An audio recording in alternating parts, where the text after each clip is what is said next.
Assalamualaikum warahmatullahi wabarakatuh. Perkenalkan, nama saya Imam Fakiasari. Dan saya Ahmad Fauzi. Saya dari kelas 10 CGS ingin mempresentasikan tentang program 5R di Pondok Pesantren Nazatul Tulab. Program 5R di Pondok Pesantren Nazatul Tulab adalah sasaran penerapan 5R, mewujudkan pesantren yang nyaman dan ceria, melatih aktivitas, menegakkan disiplin kerja, meningkatkan efisiensi kerja, memperbaiki lingkungan pesantren dengan melibatkan semua aktivitas.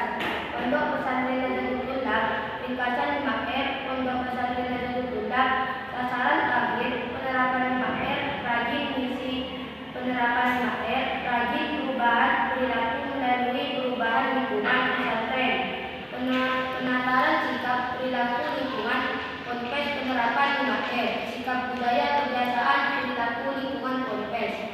5R adalah suatu program yang menjelaskan tentang kebersihan di Pondok Pesantren Nazatul Tulab, dan di mana singkatan dari 5R adalah 1. Rapi.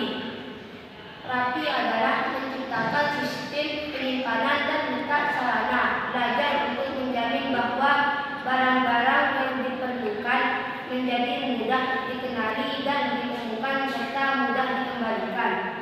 Hal yang penting dalam melaksanakan rapi: 1. Tepat penyimpanan yang tetap. 2. Hilangkan pemborosan pemakaian uang. 3. Sesuaikan dengan aturan proses. Disiplin rapi. Selalu berupaya melakukan eliminasi waktu tunggu jarak tempuh. 2. Rajin adalah terbiasa merawat ringkasan rapi dan bersih. Terbiasa melaksanakan standar belajar. Rawat mengembangkan kebiasaan positif. Masuk tulodo, di depan memberi teladan untuk Puri Handayani, di belakang sebagai daya penggerak. Rajin yaitu bertanggung jawab dalam perawatan kerja produktif. Selalu berupaya membentuk kebiasaan disiplin di tempat belajar, suka bekerja, belajar dan sebagainya. Betul sungguh-sungguh belajar, selalu berusaha giat. Kerap kali terus-menerus. Salah satu kunci kesuksesan dalam belajar adalah dengan rajin belajar dan bukan malah sebaliknya.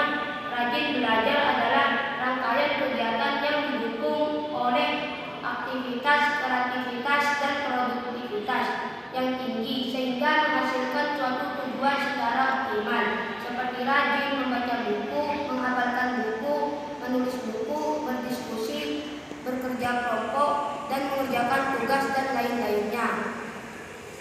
Dan presentasi yang selanjutnya akan dibaca oleh Rosi. 3. Rawat melaksanakan standarisasi di tempat belajar, mempertahankan kondisi optimum. 1. Mewujudkan tempat belajar yang bebas dari kesalahan. Rawat berhubungan standar. Definisi standar adalah cara yang 1. Terbaik, 2. Termudah, 3. Teraman pada satu saat tertentu. Rawat selalu berupaya menciptakan kendali visual, mencegah kesalahan yang menyebabkan guru, melaksanakan standarisasi ringkas, rapi, resik di tempat belajar, mempertahankan kondisi optimum, mewujudkan tempat belajar yang bebas dari masalah. 4. Ringkas adalah merupakan kegiatan membersihkan peralatan dan daerah kerja sehingga segala peralatan kerja tetap terjaga dalam kondisi yang baik. Secara konkret, langkah ini berupa membuang sampah, kotoran, dan benda-benda asing serta membersihkan segala sesuatu. Resik berarti bersih. Prinsip penerapan langkah resik adalah pembersihan tempat belajar dari sampah, kotoran, dan benda-benda asing yang mengganggu pelajaran. Contoh penerapan resik adalah sebagai berikut. Langkah-langkah resik. Langkah-langkah resik penerapan resik yaitu: 1. Mencari sumber kotoran dan menentukan apa saja yang hendak dibersihkan. 2. Membagi tugas untuk bertanggung jawab pada kebersihan area masing-masing tempat. 3. Memilih peralatan kebersihan yang akan digunakan. 4. Melakukan pembersihan sesuai dengan daftar cek dan jadwal. Penjelasan yang terima dibacakan oleh Kafi. Resik adalah membersihkan, memeriksa, menjaga sumber kontaminasi dan mengupayakan kondisi optimum. Manfaat dari resik adalah memudahkan deteksi penyimpanan cacat, meningkatkan persepsi dari pelanggan, menciptakan lingkungan kerja yang lebih baik, mendukung efisiensi dan menurunkan kecelakaan belajar, membantu standarisasi. Resik selalu berupa memperingati waktu. Resik meningkatkan kemampuan deteksi terhadap gejala kerusakan. Langkah-langkah resik: 1. Membagi tanggung jawab. 2. Tetap sasaran resik. 3. Tetap metode dan sasaran resik.